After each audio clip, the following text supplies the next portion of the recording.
You've tuned into Unpause Your Life with Dr. Callie Estes. Your access to success strategies and more to help you move onward and upward with your life.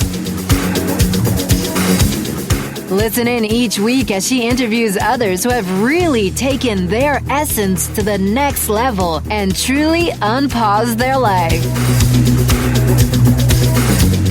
Now here's your host, Dr. Callie Estes. Hey everyone, welcome to the show. This is Dr. Callie Estes, and I am founder of the Addictions Academy, the Addictions Coach, and Rehab Rescue. Welcome to Unpause Your Life. This is a great podcast where we showcase people who have done something extraordinary with their life. I welcome you, and I hope you enjoy all of our guests. On my way, found a reason to wake up another day. Before we get started, let's hear this short message from one of my supporters. All the things that you won't do. Did you know 81% of Americans would like to become a published author? Chances are you might be one of them. What's stopping you? Writing and publishing a book takes a lot of work and is expensive, right? Well, not anymore. For your next book project, or even your first, team up with Hassle-Free Books. They make it so easy to become an author. They remove all of the fuss and struggle and make it smooth and simple. And it's far more affordable than you could ever imagine. Go to hasslefreebooks.com and use promo code UNPAUSE to receive a 10% discount off of any book project. Get started right away and become a published author in as little as 45 days. For your free 1-hour book formula guide, which will show you just how painless it can be to become an author, head to hasslefreebooks.com today. All right. Thanks again for joining me. Let's get started with today's show. Took a walk down the dark road where they said that I shouldn't go. I knew the dangers of... This is Unpause Your Life with Dr. Callie Estes of the Addictions Coach and the Addictions Academy. My guest today is Vance Johnson. You know him as a Bronco player, number 82, of course.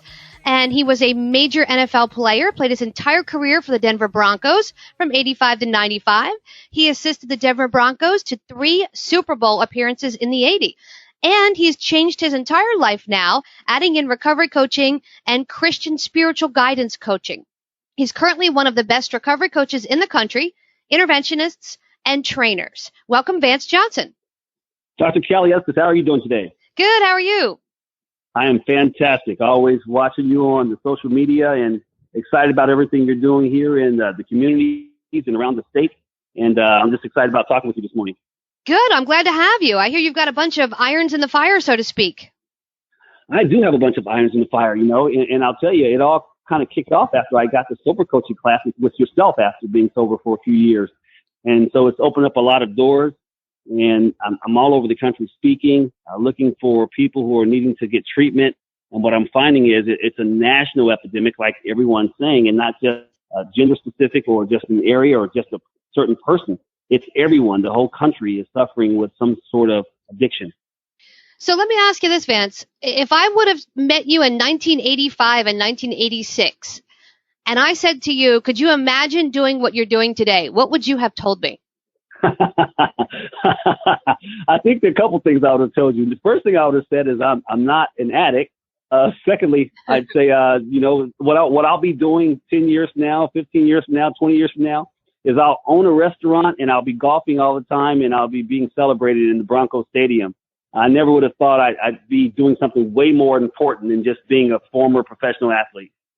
That's really cool how you put that, because I think entertainment and football, you know, musicians, actors, everything, they have a really big duty because football is entertainment. People love their players. They love their colors. They love their team. And you were an entertainer, basically. Yeah, you're exactly right. An entertainer and an athlete. And I don't think we think of it that way because we're in our early 20s. It's a goal that we've set when we were children to be famous and to be successful and to be rich and for everyone to idolize us. but we don't think about the responsibility that comes with it. And I know that's probably because of the homes that we grew up in. And once we're there, we're so inundated with self that we lose the fact that we can use that ability and that power to really influence the people who watch us, and that's mainly children. That's interesting the way you put that, because it can go either way. You can be a really good pillar for society and have a really good following, or if you're a complete train wreck, people follow that too. And they say, oh my goodness, That's you know, right. that's my idol, and I want to be like her, and she drinks every day and does drugs and sleeps with, you know, whoever she wants. And then you have the kids that idolize that become that person. Interesting you brought that up, because I know when my son was 19 years old and I was just barely retired out of the NFL, he told me he wanted to grow up to be like me. He wanted to have all the money. He wanted to have the women chasing him. He wanted to have the restaurant. He wanted to have the businesses and the fame. And I didn't even think about it. But shortly after that, he ended up getting killed.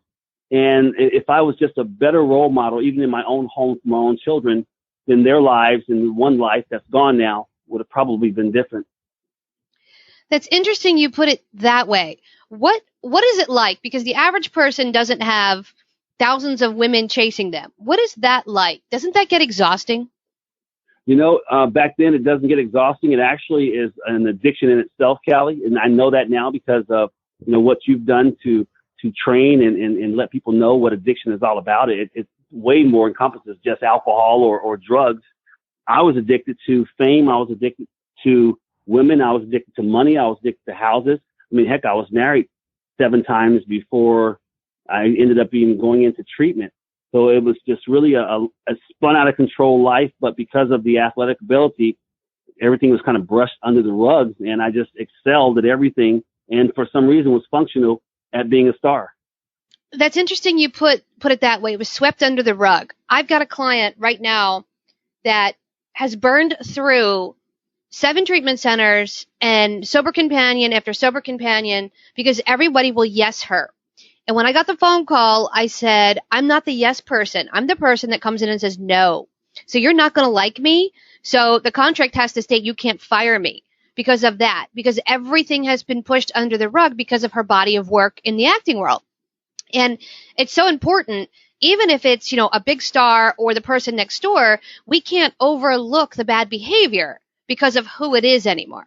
Yeah, which is really key to what you offer, especially with training, because I remember wanting people to like me, especially when I was first working at a drug and alcohol rehab facility, just as a BHT, a behavioral health tech. But then after a year or two, and I started getting trained to be a sober coach, you have to be that no person because it's about saving that person's life.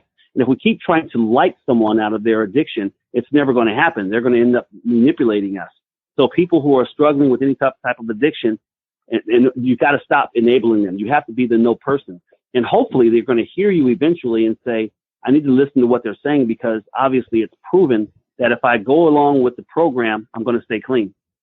That's true. And when I start with a client, my first conversation within the first hour is I always say, at some point, you're not going to like me. And when that happens, I know I'm doing my job right. Absolutely. And they hate it because they say, I will always like you, Callie. And I say, no, you won't, because I will have to say no. And when I say no, you're not going to like it because I have to parent. That's right. They start liking you at first because they like what you say. They know it's going to work. But then that old addict kicks in and they want their way. And then all of a sudden you become the enemy.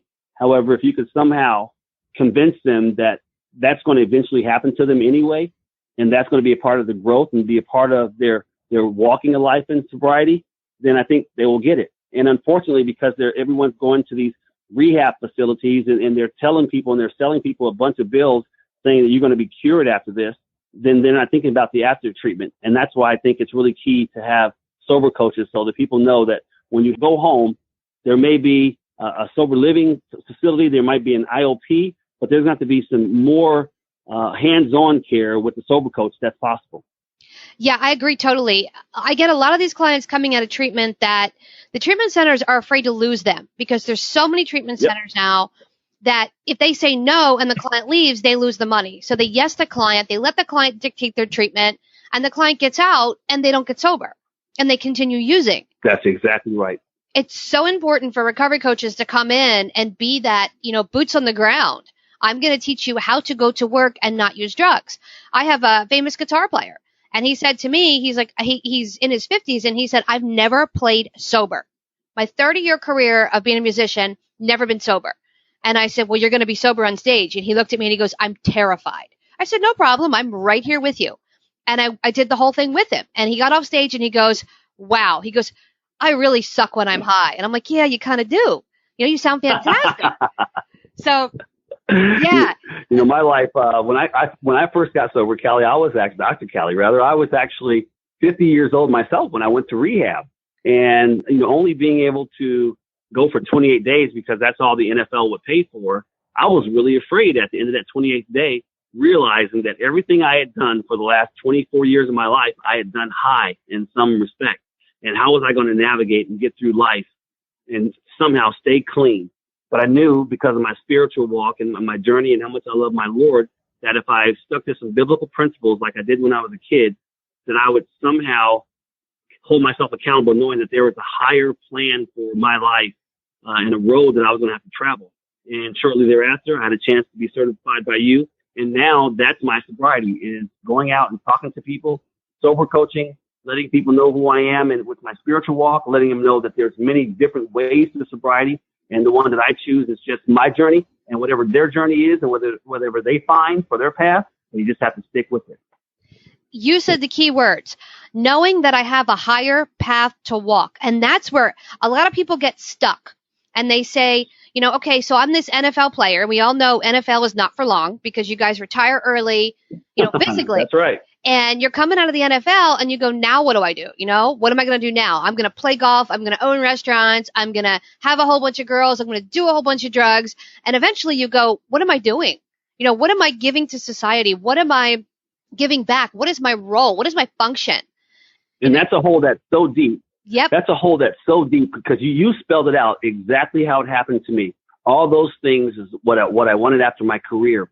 But you know what that is? That's building and digging a hole deeper for yourself, one that you probably won't even get out of. And much like a lot of former ball players and athletes and musicians, you end up using yourself into a coma or worse, dying.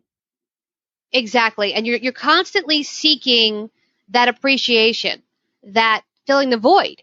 And I've noticed, I've worked with a couple players that retired, when that fame goes down and people not necessarily forget who you are, but you're not on that field anymore and you're not the center of attention. And as you start to age out, that fame and that notoriety fades a little bit. They don't even remember who you were. Exactly. And the less they remember, the more those players turn to drugs and alcohol, to women, to gambling. They're trying to fill that need.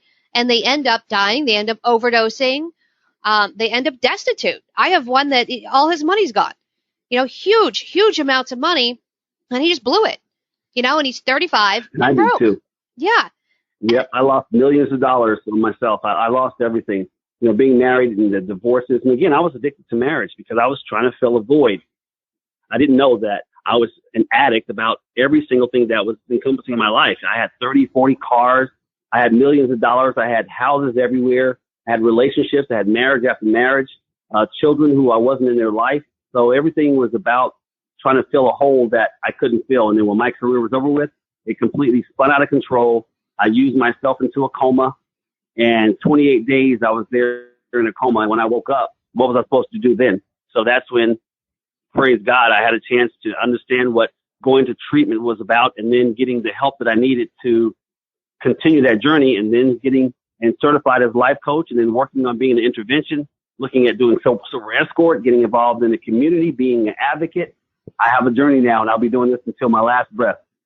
And that's fantastic. And you can come at it from a whole bunch of different angles. You've got, the notoriety angle. You had the fame, you had the women, you had the cars, you had the money. So you get that side of it. Plus you're an athlete. So you can totally connect with all those athletes out there who get addicted to the pain pills because they broke an ankle, broke their back, and the doctor gave it to them. So you've got that angle, and then you can go into the inner city and speak, and people go, wow, you're number 82. You're the Broncos guy. I know you. I connect to you. So you're able to take your past life, if you want to say, with the NFL and kick it off into your current life and help even more people. That's exactly right, because that role model that they looked up to, the one that they worshiped and wanted to be like, and by losing everything, I'm able to go in front of a crowd and show them that just because you get famous and rich and you have everything, it doesn't mean anything. You need to look at some other issues that are happening in your life, underlying issues that may cause you to want to self-medicate when you grow up. So somebody in the audience, whether it's a business person or a youth or an athlete looking to have fame and fortune, they're going to be able to relate and parallel some of my story in their life and maybe make a change and say, that's not the direction I want to go all the way. Or let me learn about addiction now. Let me learn about alcohol. Let me learn about drugs. Do I really want to try that once I become famous? Because quite honestly, I didn't even have my first drink until I was 23 years old because of what I saw as a child. I saw my mother get abused by an alcoholic, someone who smoked weed and got high on anything and came home and abused my mother. I didn't want to be like that when I grew up. But Callie, it was all I knew when I grew up, and I became even worse than what I saw as a child. That happens a lot. It happens a lot. You say, I'm not going to do that, and then you become that person because it's what you saw, it's what you knew, it's what looks familiar, and it becomes comfortable. Mm-hmm. Now, let me ask you exactly right. The $1 million question. So, you believe in God, right? Yes, I do. Okay. Do you think God's purpose for you all along was to do what you're doing now, and the path you had to go, the trials and tribulations of gaining the fame and losing the fame and gaining the women and losing the women, was to set you up to do this work? You know, they don't call you a doctor for nothing because somehow you know that. But most people don't have a clue. What you just now said, they can't understand that literally that was God's purpose for my whole life, was so that I would live that life, so I would grow up and see those things as a child, so that I would become famous, so that I would be this football star, so that I would go to these Super Bowls, so I can have a great fall, so that there could be a purpose now broken that he can use me for it. And that's why my spiritual walk and the biblical principles that I walk by in my sobriety, I'm able to share with my brothers and sisters out there who are Christians, because unfortunately they think they're just going to go to church and someone's going to pray it out of them, or they think they're going to go to a meeting and somehow everyone lays their hands on them and it's going to be a miracle happening in their life, when actually God has given you that power of self-control. He says it clearly in his Bible. But if you find yourself getting drunk on a Saturday night before you go to church on a Sunday, if you find yourself stimulating with all these different things and being a liar and cheating on your wife or abusing your children, then you're going to find yourself just walking a life that you think is Christianity, but it's not. God gave you a message. But if you're high and drunk and using pills so you can cope with life, there's no way you're going to hear what your pastor has to say. He's giving you a power of self-control, and that's my message. And that's why I'm really glad I'm on your show right now, because I want to reach out there to talk to these tens of hundreds of thousands of Christians around the country who want to be sober, who are suffering with an addiction, to tell you, you need to get some help, you need to understand, you need to get educated, and then you can hear what the word has to say in your spirituality. And you just said the key component. You can't just go to church and put your hand down and go, okay, give me sobriety. Thank you. I'm going to go home. You have to do the work. You have to do the work. That's right. You've got to show up, suit up, learn it, walk it, and be it. And that's the key piece a lot of people miss right there. That's right. That's right. And I'll break it down even more, because every so-called Christian says that they read the Bible. When you read the Bible, you don't see not one person in the Bible have a fruit life where they're just having a great time and they end up being famous. They actually have to pick up their cross, like the Bible says, and suffer. They have to be long suffering. They have to know that things, trials and tribulations are going to happen. They have to count it all joy, like Jesus Christ said, when you run into these trials and tribulations. That doesn't mean go run to the alcohol. That doesn't mean to go run to the opioids. That doesn't mean to go run to the marijuana so you can cope with life and life lessons. That means suffer with it, because what you're going to do is help others, show them that, listen, Dad is sitting here, Mom is sitting here dealing with a lot of consequences, a lot of things, financial needs. You know, we're getting a divorce, but you're going to watch Mom suffer with this and show you how you can cope with life and stay the course. And that's not by going to drugs and alcohol, so you can manage to just be able to cope with things. And it's interesting you said it that way, stay the course, because that's another issue that I see people run into, is that they they do the work for a week and then they say, I'm exhausted. This is exhausting. I can't do it anymore. And they don't want to do the work. They don't want to put the time and energy and effort into it. There was a time when I was completely homeless. I lost my company. I lost everything I owned. And I had literally my car, my dog, one change of clothes, and my cell phone. And I sat there and I went, now what? And I got to start all over. Had I not dug myself out and did the work, I would still be barely making it.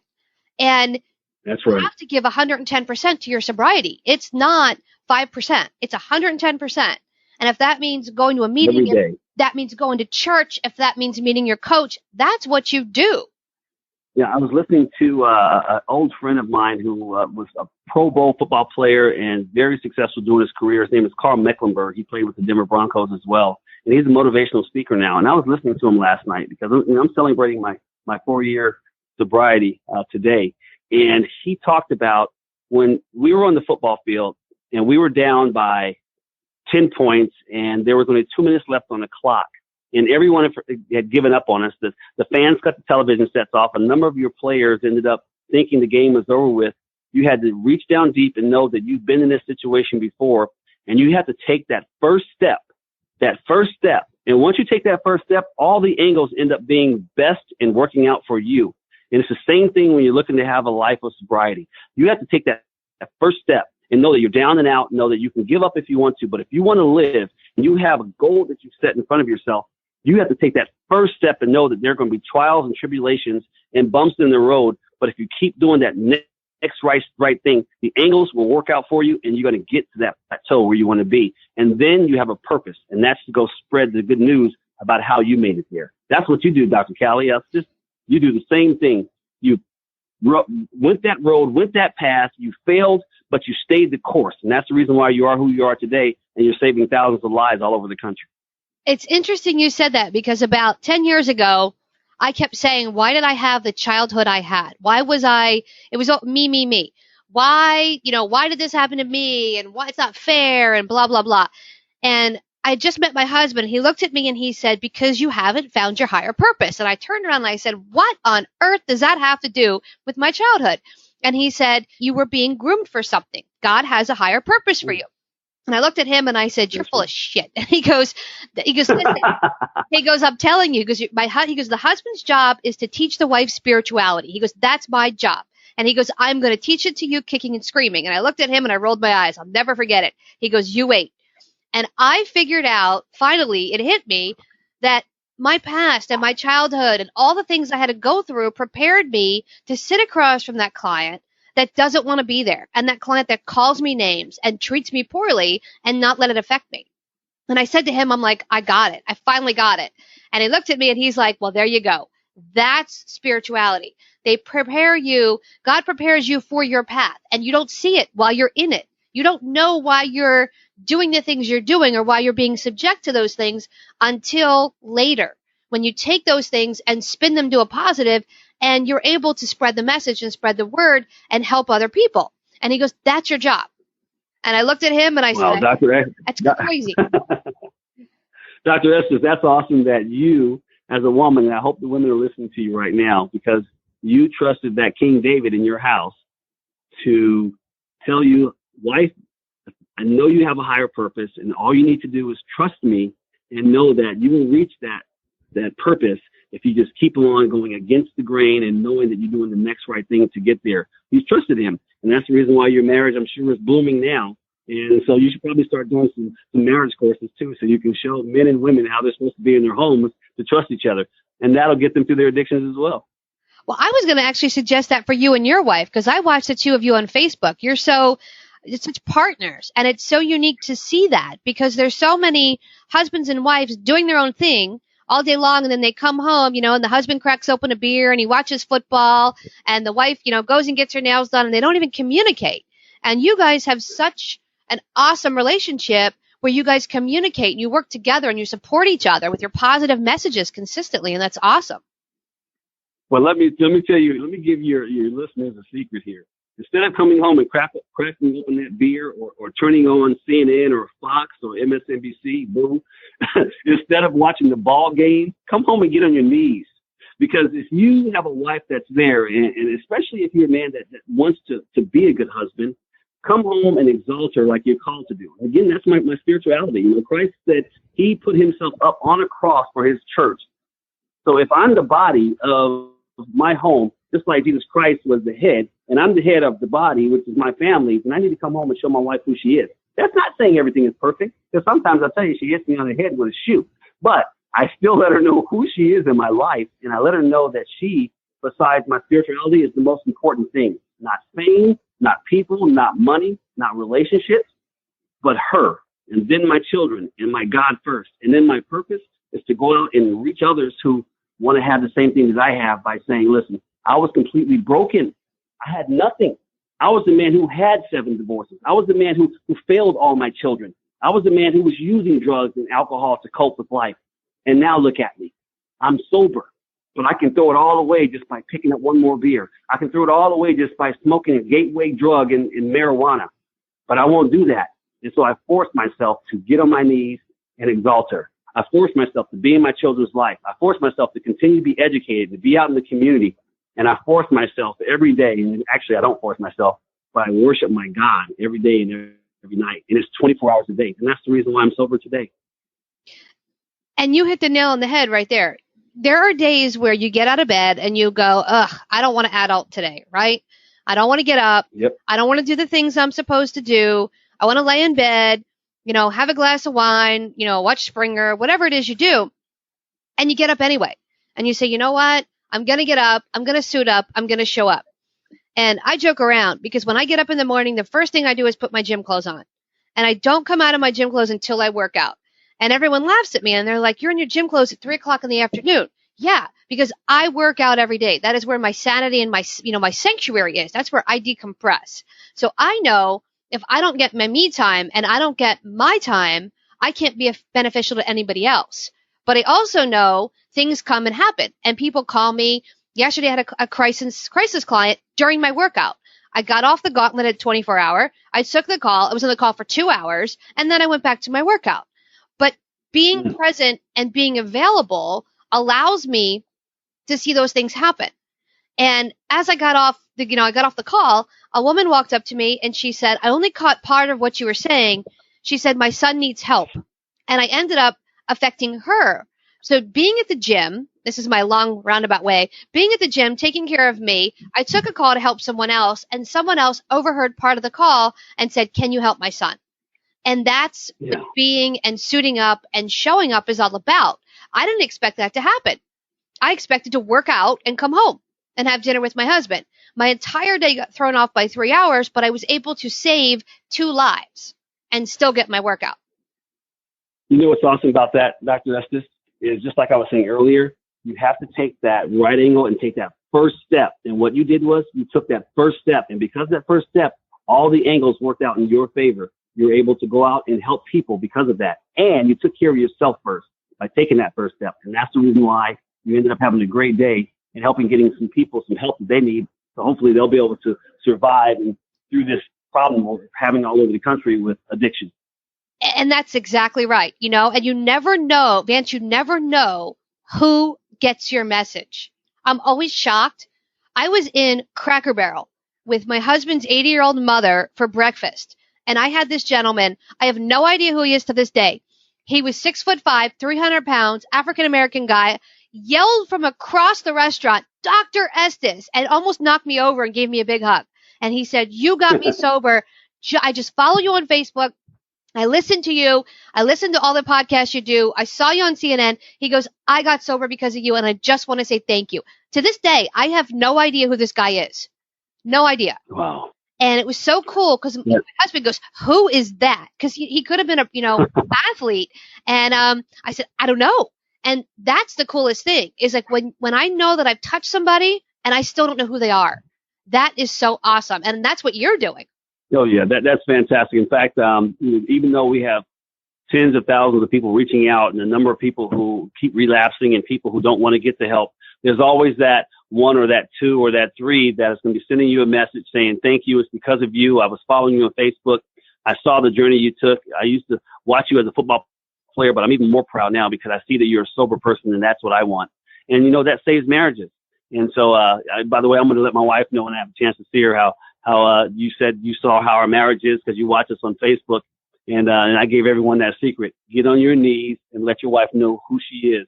And I know thousands of listeners are listening to you right now, Callie. So I just want to echo, thank you again for allowing me to talk about that. Oh, absolutely. I think it's important to see partnership in a world where divorce is so high. There's so much cheating. There's so much infidelity. There's so much drugs. I've got a friend who she's been married. My husband and I have been together 10 years, married 8. And everyone says, I can't believe you guys are still together because I was the person who was like, I'm never getting married. I don't want a husband.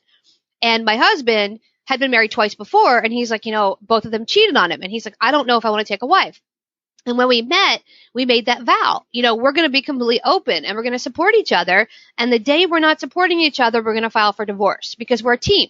We're a partnership. And we have always been in it together. And it's so nice to see a couple like you and your wife that are the same. It's so nice to see that. Because you look at Facebook and everyone is posting, oh, my husband cheated on me and my husband's doing drugs and my wife is this. And it's just so nice to see partnership the way it was meant to be. And it's just really awesome. It really is. Yeah. And no one said it was going to be hard. But if you look back in the 30s and 40s and 50s, they stuck it out for a lifetime. And unfortunately, because of the social media and because of what people are wanting to do to feed their flesh and these addictions, divorces are on the rise every week. And even in my Christian community. I'm sure. And I know you get this because you're an athlete. I'm sure you have women contacting you constantly. Hey, here's my half naked photo. Call me. And you just go, I don't need that. I don't need that nonsense in my life. I'll let my wife handle that, Dr. Estes, but you're exactly right because I get thousands of that stuff on my page. But my wife just handles that part and I just go help the people who need help. So I brought that up because my husband gets that. And being a musician. So he'll get the private messages and the nudies and whatever. And he just says, thank you, I'm happily married, and just deletes it. And people are shocked. They're like, oh my goodness, he didn't call the girl back. And I say, why? He doesn't need to, and you're in that same mode. It's like, you're happy. You don't need to engage in that nonsense. It's so distracting from what you're trying to do. That's awesome. I sure don't. I don't look past my little senorita. She's all I can handle. I'll tell you. I don't know what I was thinking when I was in my 20s. That makes me know that there's a spiritual warfare out there and it's destroying families and lives and especially your seed, your children's lives. So I'm just excited about what life is doing in my way right now, especially what's happening here in the Northeast with working with the different mayors here in Jersey, working with Governor Christie to try to get some things going for inner city people who are looking to get sober. And that's the reason why I'm reaching out to you too, by the way. I know I'm kind of changing this subject a little bit, but I really like to talk with you because I'm going to be meeting with Governor Christie. And what they're asking is the inner city people to be able to go to treatment, go to detox, go to treatment, but afterwards having some sort of sober coaching going on. And I know that there are people all over the country that are looking to partner with you with that, but we're also going to need you in the inner city to have sober coaches, people that don't have a chance to go to college for the next 10, 15 years to be able to have these PhDs, but actually can be sober coached because they are around addiction all the time. That's fantastic. I actually started, I don't want to say anything close to that, but I went into Liberty City here down in Miami and I trained a couple of the old heads, the old retired heroin dealers per se, that are out there now helping the community get into treatment and get off drugs. So that's fantastic. I'm looking forward to that project.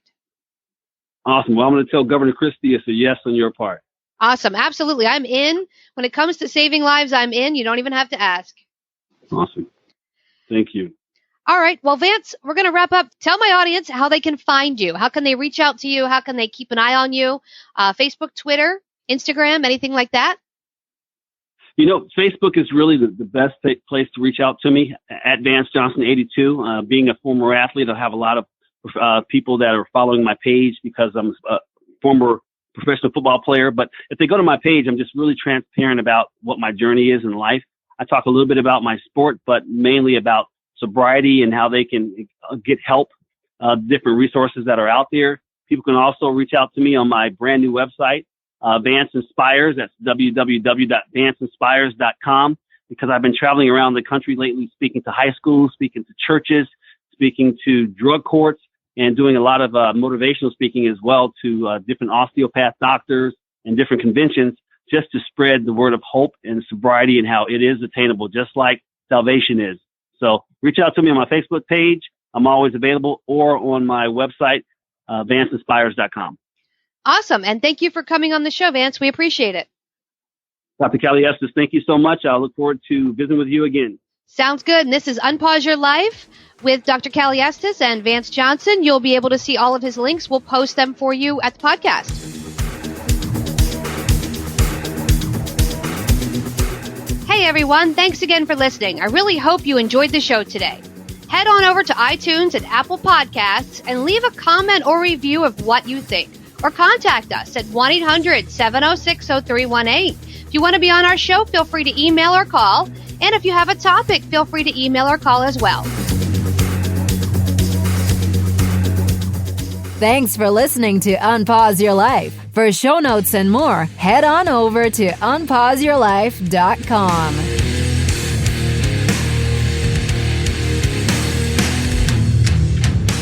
Big shout out to recoveryinnovators.com for help producing this show. Thank you, guys. I took a walk down the long road where they said that I shouldn't go. On my way found a reason to wake up another day. But they needed to show you all the things that you won't do. Find faith or religion, but nothing to show for it.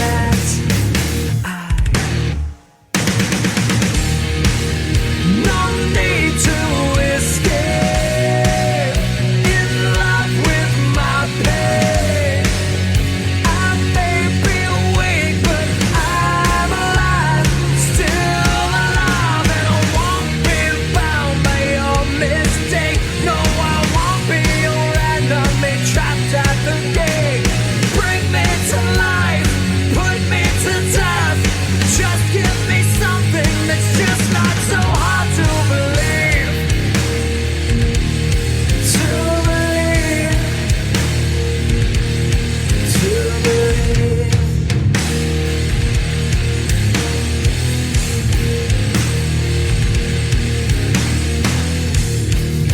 I took a walk down the dark road where they said that I shouldn't go. I knew the dangers of flying. Now I'm so far from solid ground. But they needed to show you all the things that you won't do. Find faith or religion, but nothing to show for it.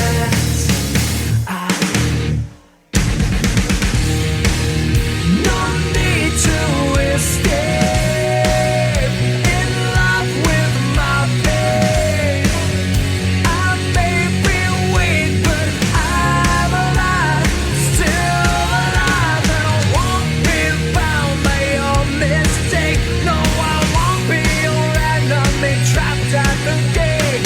Bring me to life, put me to death. Just give me something that's just not so hard.